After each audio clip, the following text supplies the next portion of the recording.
Hello friends, कैसे हो आप लोग। उम्मीद करता हूं आप सभी लोग अच्छे होंगे, परीक्षा की तैयारी कर रहे होंगे। तो चलिए, मैं आपका दोस्त, आपका टीचर हरिनारायण सिंह यानी एचएन सिंह, आप सभी लोगों को बहुत बहुत अपने चैनल जीनियस मेकर पे बहुत बहुत स्वागत करता हूं।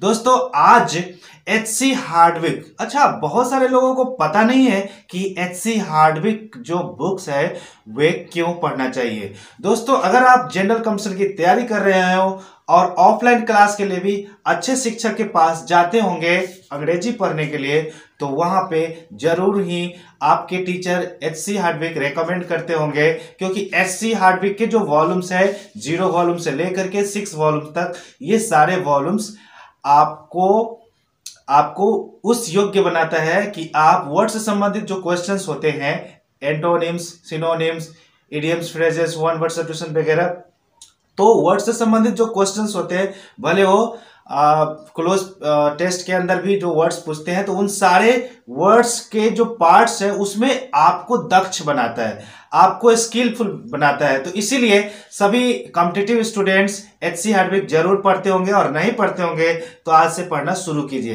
तो एचसी हार्डविक पढ़ने का एक नया तरीका मैंने इजाद किया है, यानी यूजफुल तरीका, जिसको आप यूज करते हैं तब वो याद हो जाता है। कहते हैं ना कि ब्रेन में जो भी चीजें हैं सब याद नहीं रहने वाला है, वही सब चीज याद रहता है जिसका इस्तेमाल करते हैं। तो बहुत सारे वर्ड्स सीखने वाले लोग केवल वर्ड्स को रटते हैं, और कुछ ऐसे भी टीचर हैं जो केवल वर्ड्स को रटाते हैं, तो वर्ड्स का तो इस्तेमाल होता नहीं है, तो आपका दिमाग समझ लेता है कि ये यूजफुल चीज नहीं है, तो उसको बाहर निकाल लेता है। चलिए, एचसी हार्डविक का थर्ड लेसन हम लोग याद करने वाले हैं। एचसी हार्डविक के थर्ड लेसन में जो आप ये वर्ड्स देख रहे हैं, इसको कैसे आपको कॉपी में नोट करना है। देखिए, ये सब जो वर्ड्स है इसको आप कॉपी में इस तरह से नोट कर लेंगे। जैसे आप एक नंबर में आपको नोट कर लेना है ये वाला, दूसरा नंबर में अटेंड, तीसरा नंबर में क्लेफ्ट, चौथा नंबर में डिकम्पोज, पांचवा नंबर में डिक्री। इस तरह से पहले एक लाइन को आपको लिख लेना है कॉपी में। एक साथ आपको सिनोनिम्स नहीं लिखना है, नहीं तो आपके दिमाग में हौच पौच हो जाएगा और याद भी नहीं रहेगा। उसी तरह से नंबरिंग बढ़ाते जाइए, इस तरह से सबको आपको 8 नंबर हो गया, 9 नंबर, इस तरह से आपको नंबरिंग करते हुए लिख लेना है। जब ये आप लिख लेंगे तब दूसरा लाइन को आपको लिखना है। इस तरह से आपको लिखने के बाद तब ये लाइन वाला लिखना है, इसको भी नंबरिंग देते जाइए, नीचे की ओर लिखते जाइए। फिर उसके बाद ये लाइन वाला लिखना है, फिर ये लाइन वाला लिखना है, फिर ये लाइन वाला लिखना है।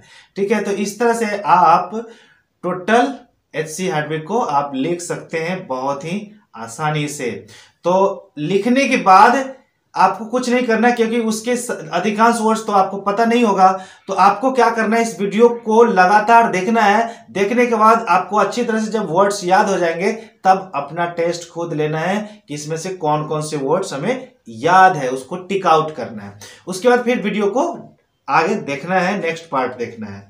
तो ऐसे नोट कर लेना है आपको। बात समझ में आ गई होगी। हम अब आते हैं नेक्स्ट पेज के ऊपर। देखिए, ये सब लिखना है आपको, इसको पहले लिख लेना है, इस तरह से लिखते जाना है आपको। ये सबको लिखने के बाद अब हम शुरू करते हैं सॉल्यूशन B1। उम्मीद करता हूं कि ये सब वीडियो पॉज करके आप सारे वर्ड्स को नोट कर लिए होंगे। सॉल्यूशन ए में जितने भी थे, सॉल्यूशन ए में कौन कौन था एक बार मैं बता देता हूं। ये सब सॉल्यूशन ए का है, ये सारे वर्ड्स आपको नोट कर लेना है। उसके बाद याद करने के फॉर्मूला पे आना है। याद करने का फॉर्मूला क्या है कि आपको पूरा फोकस करना है सेंटेंस को समझने पर। अगर अंग्रेजी आपको थोड़ी बहुत आती होगी तब तो और बहुत ही आसानी से वर्ड्स क्लियर होंगे, नहीं भी आती होगी तो इस वीडियो को देखकर आप सीख सकते हैं। चलिए, सबसे 1 में क्या है लिखा है, पॉल इज एन इंडस्ट्रियस। इसमें 2 वर्ड है, जिसमें से रेड वाला को ही आपको लेना है। इसमें लिखा है Paul is an industrious boy who always does his best। कह रहा है कि पॉल नाम का जो लड़का है वो बहुत ही इंडस्ट्रियस है, बहुत ही मेहनती है, बहुत मेहनत करता रहता है, उसको बोलते हैं इंडस्ट्रियस। तो पॉल एक इंडस्ट्रियस लड़का है जो हमेशा अपना बेहतरी करता है, हमेशा अपना बहुत बेहतर करता है। क्लियर हो चुका होगा। तो इंडस्ट्रियस मतलब क्या होता है, इंडस्ट्रियस मतलब मेहनती। और इसी का एंटो क्या है, उसका विपरीत वर्ड क्या है, आइडलर या सिरकर, मतलब काम से जी चुराने वाला, निकम्मा। तो ये भी क्लियर हो चुका है। अब हम आते हैं सेंटेंस नंबर 2 की ओर। इसमें लिखा है the girls try to inflate the basketball. देखो बास्केटबॉल जो होता है फुटबॉल की तरह, तो उस बास्केटबॉल को इन्फ्लेट करने का मतलब उसमें हवा भरना। तो इन्फ्लेट का मतलब के अंदर कुछ भरना, और डिफ्लेट मतलब बाहर निकाल देना। तो यहां कह रहा है कि लड़कियां बास्केटबॉल के अंदर इन्फ्लेट करने का, यानी बास्केटबॉल को हवा से फुलाने का कोशिश किए। मतलब वे लड़कियां बास्केटबॉल को फुलाने का, उसको इन्फ्लेट करने का कोशिश की विथ ए बाइसिकल पंप। किस पंप से? साइकिल में हवा देने वाला जो पंप होता है उसी से उन्होंने बास्केटबॉल को इन्फ्लेट करने की कोशिश किया। तो यहां पर इन्फ्लेट का मतलब होता है उसको फुला देना, और इसमें एंटो जो है वो है डिफ्लेट। एंटो जो है यहां पर आप देख रहे हैं ये है डिफ्लेट। तो डिफ्लेट और रिड्यूस इसका मतलब बाहर निकाल देना, अंदर की चीजों को बाहर निकाल देना, और इन्फ्लेट मतलब हवा को अंदर भर देना। तो ये क्लियर हो चुका है। नंबर 3 देखिए, इसमें लिखा है the opening of several factories has turn Downwell. Downwell एक शहर है, Downwell into an industrial town. कह रहा है कि बहुत सारे फैक्ट्रियों का खुल जाना, सेवरल फैक्ट्री जो है का खुल जाना डाउनवेल शहर को इंडस्ट्रियल शहर में बदल दिया। तो इंडस्ट्रियल मतलब होता है औद्योगिक, उद्योग से संबंधित, यानी बहुत सारे उद्योग धंधे यहाँ पे लगे हुए हैं, तो वैसे शहर को इंडस्ट्रियल टाउन या इंडस्ट्रियल सिटी कह सकते हैं। अब देखिए यहाँ एंटोनिम जो है इसका विपरीत वर्ड है अनएम्प्लॉयड, मतलब बेरोजगार। अनएम्प्लॉयड मतलब बेरोजगार, कोई रोजगार नहीं, कोई इंडस्ट्री नहीं, तो उसको बोलते हैं अनएम्प्लॉयड। और इंडस्ट्रियल मतलब होता है इंडस्ट्री से भरा हुआ, यानी उद्योग से भरा हुआ। तो ये क्लियर हो चुका है। नंबर 4 में आते हैं हम। Some of the newest kind of tyres. Tyres समझ रहे हैं ना, गाड़ी में जो लगाया जाता है वो टायर्स है। तो some of the newest kinds of tyres deflate very slowly after they have been punctured. तो कुछ नए प्रकार के जो टायर्स आए हैं, आधुनिक टायर्स, वे पंचर होने के बाद भी धीरे धीरे डिफ्लेट होते हैं। डिफ्लेट होने का मतलब उससे धीरे धीरे हवा निकलते हैं। तो यहां पर डिफ्लेट का इस्तेमाल किया गया है, और दूसरे सेंटेंस में यहां पर इनफ्लेट का इस्तेमाल किया गया था। इनफ्लेट मतलब हवा भरना, और डिफ्लेट मतलब हवा का निकलना। तो ये क्लियर हो चुका है। अब हम सेंटेंस यही है, और इसमें हम वर्ड्स को चेंज करने वाले हैं। इससे क्या होगा, आपको मैजिकली एकदम जादुई रूप से आपको सारे सिनोनिम्स याद हो जाएंगे। चलिए B1 का तो आपने देखा, बी का एक और पार्ट है जिसका नाम है B2, उसे आप देखिए। अब देखिए सेंटेंस तो सेम ही है ना। पॉल इज एन एसिडुअस या डिलीजेंट बॉय। पॉल एक एसिडुअस या डिलीजेंट बॉय है, मतलब इंडस्ट्रियस बॉय है, मेहनती बॉय है। Who always does his best, जो हमेशा अपना बेहतरी करते हैं। और इसका एंटो है लेथार्जिक। लेथार्जिक मीन्स लेजी, आलसी। तो हो चुका है क्लियर। नंबर 2 में आइए, इसमें लिखा है the girls try to expand और डिस्टेंड।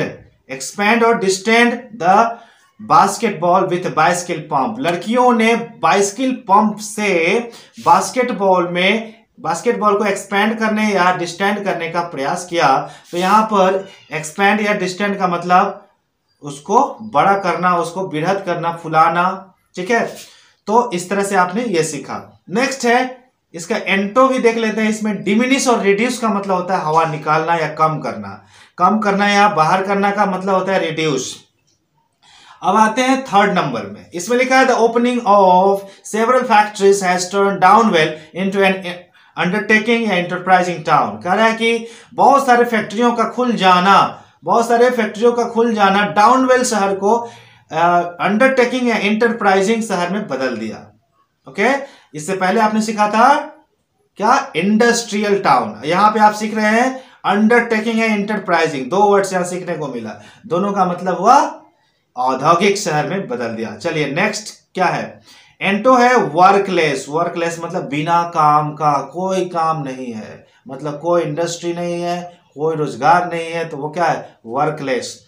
आइए 4 नंबर में, इसमें लिखा है some of the newest kinds of tyres. कुछ नए प्रकार जो टायर्स है वो एग्जॉस्ट या रिड्यूस होने के बाद, मतलब पंचर होने के बाद धीरे धीरे एग्जॉस्ट या रिड्यूस होते हैं। मतलब धीरे धीरे एग्जॉस्ट या रिड्यूस होना मतलब हवा निकलना। इंसान भी जब थक जाता है तो बोलते हैं एग्जॉस्ट हो गया, मतलब उसका भी हवा निकल जाता है। तो एग्जॉस्ट और रिड्यूस का मतलब होता है हवा निकलना। चलिए अब नेक्स्ट सॉल्यूशन 3 यानी लास्ट जो है सॉल्यूशन 3 है, उस पर हम लोग वर्ड याद करेंगे। अब देखिए सॉल्यूशन 3 में है फिर वही चीज है, पॉल इज एंड हार्डवर्किंग और laborious boy. Hardworking, laborious, assiduous, industrious, ये सब क्या है, डिलीजेंट, ये सब जो है सिनोनिम्स है। तो कह रहा है कि पॉल एक हार्डवर्किंग या लेबोरियस बॉय है, मेहनती बॉय है, who always does his best, वह हमेशा अपना बेहतरी करते हैं। और इसका एंटो है स्लैक। स्लैक मतलब सुस्त, एकदम आइडलर, सिरकर, लेजी, तो वो नहीं है, लेजी नहीं है। ये क्या है, पॉल हार्डवर्किंग और लेबोरियस है। अब नंबर 2 में हम देखते हैं, इसमें लिखा है the girls try to swell और पफ। देखो यहाँ 2 नया वर्ड सीखने को मिला। स्वेल और पफ का मतलब होता है उसको बड़ा कर देना, फुला देना। फुला देना का मतलब उसमें हवा भर के उसको बड़ा कर देना। तो स्वेल और पफ द बास्केटबॉल। देखो ध्यान रखना, अगर आपके हाथ पांव स्वेल हो जाते हैं इसका मतलब उसमें सूजन होके वो बड़ा रूप धारण कर लेता है, तो उसको बोलते हैं स्वेल। और किसी वस्तु को स्वेल करते हैं तो वो भी बड़ा रूप धारण कर लेता है। तो स्वेल और puff the basket with A bicycle pump. कह रहे हैं लड़कियों ने बाइसिकल पंप से बास्केटबॉल को स्वेल या पफ करने की कोशिश की, मतलब फुलाने की, बड़ा करने की कोशिश की।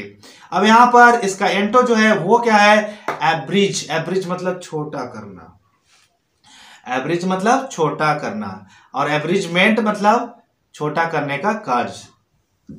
अब नंबर 3 देखिए, The opening of several factories has turned Downwell into a business or project town. यहाँ पर 2 नया वर्ड्स फिर सीखने को मिला आपको। बिजनेस और प्रोजेक्ट का मतलब होता है इंडस्ट्री, फैक्ट्री वगैरह। तो कह रहे हैं कि डाउनवेल शहर में जो बहुत सारे फैक्ट्रीज खुल गए हैं, वे फैक्ट्रियां इस शहर को बिजनेस टाउन या प्रोजेक्ट टाउन में बदल दिया है। प्रोजेक्ट टाउन या बिजनेस टाउन मतलब इंडस्ट्रियल टाउन। इंडस्ट्रियल टाउन मतलब औद्योगिक शहर। अब इसका एंटो क्या है, अनएम्प्लॉयड या वर्कलेस। अनएम्प्लॉयड या वर्कलेस मतलब बेरोजगार, बिना काम का, काम रहित। नंबर 4 है और ये लास्ट है, इसमें लिखा है some of the newest kinds of tyres. जो आधुनिक टायर्स है, जो नए नए टायर आ रहे हैं मार्केट में, वे टायर पंचर होने के बाद भी धीरे धीरे धीरे धीरे एम्प्टी होते हैं। धीरे धीरे एम्प्टी होते हैं। तो एम्प्टी होना, एग्जॉस्ट होना, रिड्यूस होना और डिफ्लेट होना, सबका मतलब होता है हवा का बाहर निकलना। तो ये क्लियर हो चुका है। इसमें एंटो जो है वो है एक्सपैंड। एक्सपैंड मतलब बड़ा होना, बृहद होना। तो उम्मीद करता हूं बी पार्ट 1, पार्ट 2 और पार्ट 3 ये सारे वर्ड्स आपको क्लियर हो चुके होंगे। अब आप इसको बार बार देख करके आप बोलिए। कैसे बोलना है, जैसे हार्डवर्किंग मतलब कठिन परिश्रमी, कहीं से भी पूछिए। प्रोजेक्ट, प्रोजेक्ट का मतलब क्या होता है, औद्योगिक। एक बार फिर पूछिए। पंचर या एम्प्टी मतलब हवा निकलना। उसके बाद पफ, पफ मतलब बड़ा होना। तो इस तरह से आपको पूछना है जल्दी जल्दी अपने आप से। जब आपको लगे कि पूरी तरह से याद हो गया है, तब आप अपने कॉपी में नोट किए गए वर्ड्स के ऊपर जाइए और देखिए कि वाकई में याद हुआ कि नहीं। अगर हो गया है तो अब हमारे चैनल को सब्सक्राइब जरूर कर दीजिएगा। और क्यों करिएगा सब्सक्राइब, क्योंकि सब्सक्राइब करने से ही आपको टाइमली वीडियोस अपने आप मिलता रहेगा। जैसे ही मैं अपलोड करूंगा वीडियो आपको मिल जाएगा। और हाँ, बेल आइकन जरूर टुनटुना देना है, जरूर आपको दबा देना है। तो अब हम आपसे लेते हैं विदा। एचसी हार्टबीट का पार्ट 2 वीडियो बहुत जल्द आ रहा है, तो उसे देखने के लिए थोड़ा सा करना होगा इंतजार। तब तक के लिए हम लेते हैं आपसे विदा। Bye bye.